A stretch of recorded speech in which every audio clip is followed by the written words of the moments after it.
Hello everyone, welcome back. અને આજે આપણે આપણી જે સિરીઝ છે એમાં નાના નાના સેશન્સમાં પેપર્સને ડિસ્કસ કરીશું ઇન થરો ડિટેલ્સ. સો આજે 20મી એડવર્ટાઇઝમેન્ટ પેપર 1 ગુજરાતી અને વિચાર વિસ્તાર 2ને જોઈશું. I have kept it as suspicious as possible. તો મેં પણ હજી સુધી આ કોટ વાંચ્યો નહોતો, હવે હું વાંચું છું. Right. We will have around 5 minutes in the exam to react and write in around 150 words.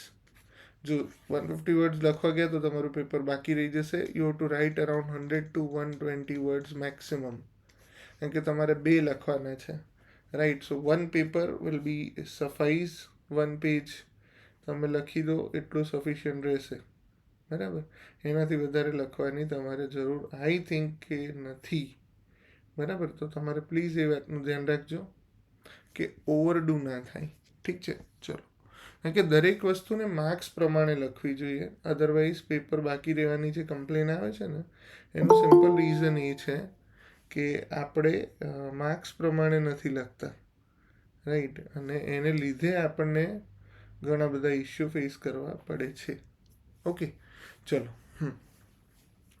કોઈ માટે કદી પણ કશું ન બની શકતા મનુષ્યની આ સ્થિતિ જ સૌથી મોટી માંદગી છે.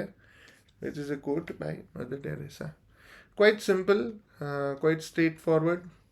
શું વાત કરે છે કે કોઈના માટે કશું પણ બની ન શકતા મનુષ્યની આ સ્થિતિ જ સૌથી મોટી માંદગી છે. Okay, so May B the direction is something like this. જો પહેલાં મધર ટેરેસાની આપણને પોઝિશન્સ ખબર છે કે she was a selfless servant, લોકોની સેવા કરતી હતી અને એમણે ઘણું બધું કામ લોકોના વેલફેર માટે, હેલ્થ માટે કરેલું છે. બરાબર. તો એક તો છે કે એમની વાત છે કે એમના નેચરમાં, એમની લાઈફમાં સર્વિસ ટુ મેનકાઇન્ડ, એ સર્વિસ ટુ ગોડ ટાઈપની પણ એમણે વાત કરી છે. પણ service to man is one of their her life's quote or motto. હવે તમે આ કોટમાં આવી જાઓ. શું કહે છે? કોઈના માટે કશું પણ ન બની શકતી મનુષ્યની આ સ્થિતિ સૌથી મોટી માંદગી છે. બરાબર. માંદગી એટલે શું? બીમારી. રાઈટ. માંદગી છે, બીમારી છે, સિકનેસ છે, કે જેમાં દરેક વ્યક્તિ પોતાના ફૂલ પોટેન્શિયલ, જે આઈડિયલી ઇન્ફાઇનાઇટ છે, ત્યાં પહોંચી નથી શકતો. રાઈટ. એના પહોંચતા પહેલાં જ ભપ થઈ જાય છે.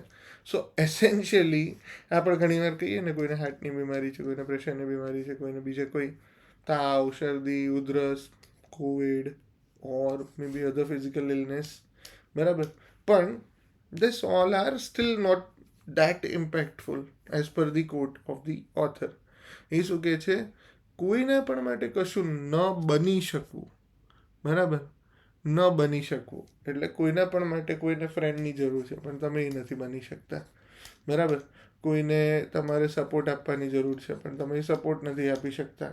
બરાબર. કોઈને હેલ્પની જરૂર છે, કોઈના માટે તમારે ટાઈમ આપવો જોઈએ. See, majorly right now the world things in terms of currency, money. બરાબર. કે પૈસા છે તો જ આપણે આ કરીએ, બાકી કંઈ કરવાની જરૂર નથી. સો એ હ્યુમન ઇમોશન્સ આજકાલ ઘટી રહ્યું છે. Right. And this quote is essentially talking about the selfless service, about the humanitarian. એટલે મનુષ્યની અંદર જે માનવતા છે ને, બરાબર, અહીંયા તમે પહેલું કોટ કરી શકો, હું માનવી માનવ થાવ તો એ ઘણું. બરાબર. એ જે કોટ છે ને, એ આના પેરેલલ આઈડિયાઝ આપે છે. રાઈટ. સો અહીંયા તમે શું બ્રીફમાં ડિસ્કસ કરી શકો કે હા, મારે કોઈના માટે કંઈક બનવું જોઈએ, કંઈક કરવું જોઈએ. રાઈટ. પણ જ્યારે હું આ નથી કરી શકતો ને, so that becomes one of the hindrances. એ બીમારી જેવું છે અને એના આ બીમારીમાંથી કદાચ ક્યોર થવું બી બહુ ડિફિકલ્ટ છે. રાઈટ. કારણ કે આપણે, હું માનવ થવું અને બીજા કોઈને કામ ના આવું તો what I am use for. Right. તો this is an simple idea. અને આજે આપણે આ એક સિમ્પલ આઈડિયા પર વાત કરી.